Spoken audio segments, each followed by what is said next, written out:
boys, the UFC Louisville card just ended. We had some pretty fun fights on the card, a pretty big robbery, some absolute terrible refereeing, a terrible stoppage in that main event. But as you guys can see, we have every single winner and Jared Cannonier on the card. We're going to match them up to who I think they should fight next. We also have the prelims card that we're going to quickly run over really fast, also give like a breakdown of what really happened, but really just run through this really fast. First off, PUJA Tamar got the decision win over Rene Dos Santos, a complete robbery of a decision. I missed this fight, so I had to go back and rewatch it, and yeah, this is one of the biggest robberies we've seen in a hot minute. But with that being said, you know, let's just quickly match her up. This is her debut fight.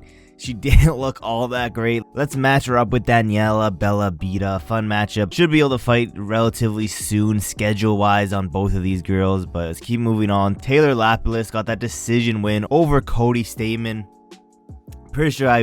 I'm pretty sure I predicted this fight like to a T pretty much, but yeah, using his footwork, his jab, his just keeping it on the feet, he did practically exactly what I said. But that being said, you know, I don't want to move him up anywhere like super high. You know, he just fought Cody Stamen. Cody Stamen hasn't been, you know, the best fighter in the world. You know, him and like Brad Katona, those two are like kind of like the gatekeepers in the lower level in that division. But with that being said, let's give him a little bit of a jump up. Still a fight I think he should win, and that's going to be against Davy Grant. A good, fun, stylistic matchup. A fight that I think Lapilus could get it done, could probably finish Davy Grant, get a nice highlight on it. Then we can look forward to matching up someone higher in the rankings. But right now, let's give him Davy Grant. Moving up, Denise Gomez got that decision win over Eduarda Mora. Now, Eduarda going into this fight was undefeated.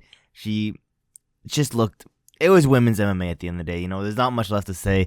Women's MMA can only get you so far in predictions, but let's give Denise Gomez, Vanessa Demopoulos a fresh matchup. I think this would be a fun matchup, but with that being said, let's keep moving on. Daniel Marcus got that decision win over John Castaneda, and this was a fun fight too. And you know, I think they said he was on a pretty good win streak. I think it's time we give him a jump up in competition, a jump up into the rankings.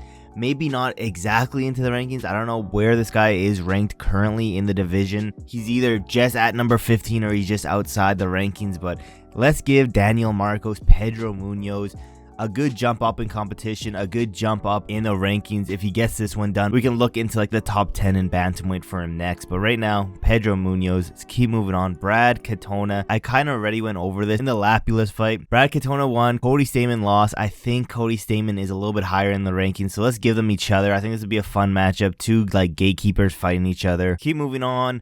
Monta Della Rosa got the decision win over Andrea Lee. I think now they're 1-1, but to be honest, it was a pretty boring fight. Let's give her Marina Marzo. Marina also not looking too great in her UFC career right now. I'm pretty sure she's on a pretty good losing streak. Monta Della Rosa going into this fight was on a 3-fight losing streak. She just snapped it the other day. And let's not give her anyone too crazy. Let's give her someone else who's kind of struggling in their career right now. Keep moving on. Carlos Prates got that disgusting knee to the body KO over Charles Radke. That was disgusting. It was one of those body shot KOs where it literally makes you sick. It was one of the best highlights in this whole card. Let's move him up a little bit.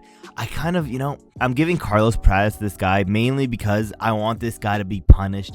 This guy, his last fight, he got eye poked and he milked it like no one else. He was on that Aljamain Sterling vibe right there. And then as soon as the ref called it off, he was acting like he was still ready to go. He wanted to fight. He was talking shit. That guy is Angie Loza. Give him Angie Loza. Hopefully he can put him out too. Very annoying guy. And pretty much I'm just punishing him right now. Let's keep moving on to the main event of the prelims. Ludovit Klein. Again, another decision win over Thiago Moises. Fun fight.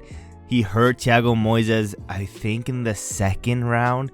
Hurt him pretty bad.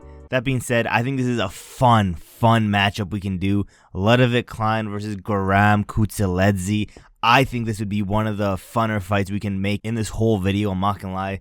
This one, I think this could be a very interesting, just fun, stylistic, and just fun matchup for the fans. Put this in the prelims of a pay-per-view. I wouldn't be mad about that whatsoever, but that's the entire prelims. Now let's get into the main card. The main card, a lot more fun than the prelims, but with that being said, Punahele Serrano getting the decision win over Miguel. Miguel was coming off of 2 years off, wasn't looking the greatest out there. He was using way too much grappling and too much groundwork when he's known for KOs, but it is what it is, not the best game plan. Let's give him someone who lost on the undercard, someone a little bit higher in the rankings. This is a guy who was on the other end of that highlight reel KO, Charles Radke. A fun matchup. It was just a body shot KO. He's not going to be out that long, to be honest. They could run this one up pretty fast. Scheduling wise, works out perfect. Stylistically wise, would be a super fun matchup. Let's keep moving on.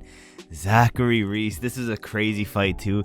Getting that 20-second KO over Julian Marquez. That uppercut from hell. Not gonna lie, I was writing off Zachary Reese. I thought he was gonna lose this fight, but show that I know literally jack shit about this sport. But with that being said, Julian Marquez got sent to the Shadow Realm. Let's give him a little bit of a jump up. Nothing dramatically, nothing super high. He wants to fight pretty soon. Let's give him Eric Anders. This is a good test for him, a good jump up in competition. Eric Anders, a pretty good vet in the game. Definitely can give more of a challenge to Zachary Reese than Julian could. And yeah, we're not trying to feed this guy to the wolves right away. This is a good, realistic, fun matchup for Zachary Reese. Keep moving on.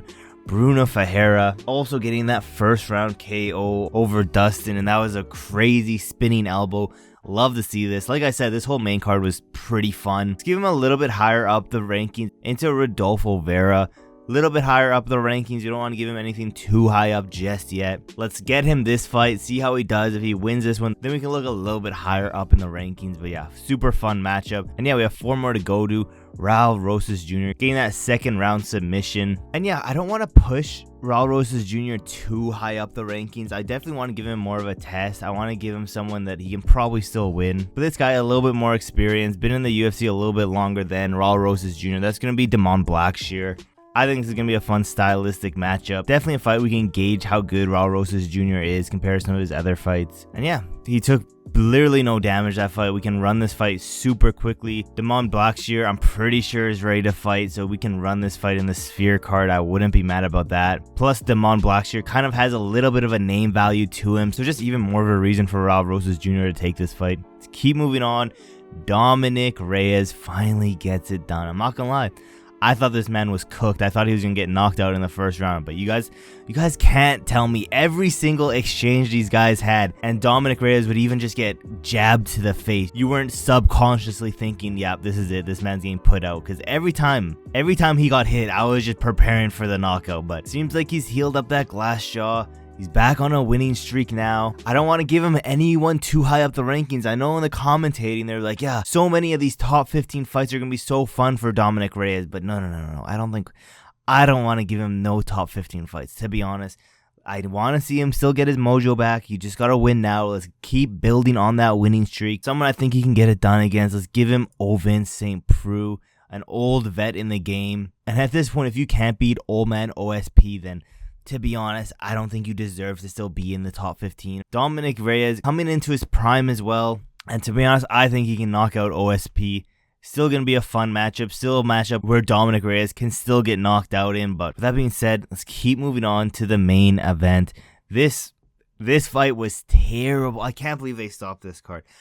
Even the commentating was in disbelief that Jason Herzog stopped that fight. Craziness. But Jared Cannonier lost in the 4th round. It is what it is. I think the judges had it going into the 4th round. I think Jared was up on 2 of the judges' scorecards, so literally just ripped away all of Jared Cannonier's title aspirations away from him because he's 40 years old. He's not getting any younger. This was pretty much his last chance to go for another title run. After this loss, I don't think there's a chance of him getting another title run because, again, 40 years old, father time catches everyone. Let's match him up with a fun fight. I don't want to give him that many rematches. I don't want to give him someone super low in the ranking. He was number 4. He lost to someone pretty low in the rankings. I believe he was ranked 11 or something in IMAVOV. That being said, let's give him someone else who just lost pretty recently. I'm pretty sure on the last pay-per-view card. That's going to be big boy Paulo Costa. This would be a super fun matchup. A fun matchup I could definitely see being either a co-main or the featured fight of a pay-per-view. Super fun matchup here. That being said, we have IMAVOV, winner of this main event. He called out Sean Strickland. He's 100% not getting that Sean Strickland fight. Sean Strickland has repeatedly said he's sitting out till he gets his title shot, so let's give him a little bit higher up the rankings. Give him another fresh matchup. Let's give him Marvin Vettori. This is a new, fresh matchup. I don't know ranking-wise if this would make sense, but at the end of the day, IMAVOV needs to stay busy. He doesn't deserve a Sean Strickland fight. He doesn't deserve a #1 contender fight right now. He is realistically maybe 1 to 2 more fights away from a #1 contender fight. But yeah, that's every single fighter who I think they should fight next. Let me know in the comments below if you agree, if you disagree. What do you think of that early stoppage in that main event? Absolutely terrible if you ask me. But yeah, we're on the goal to get to 500 subscribers. We're so close. So thank every single one of you guys who have subscribed. Once again, so close to 500 subscribers. So thank you guys so much. That being said, don't forget to like, subscribe, and turn on those post notifications if you haven't yet. And yeah, there's really not that much else left to say except for I will see you guys in my next video.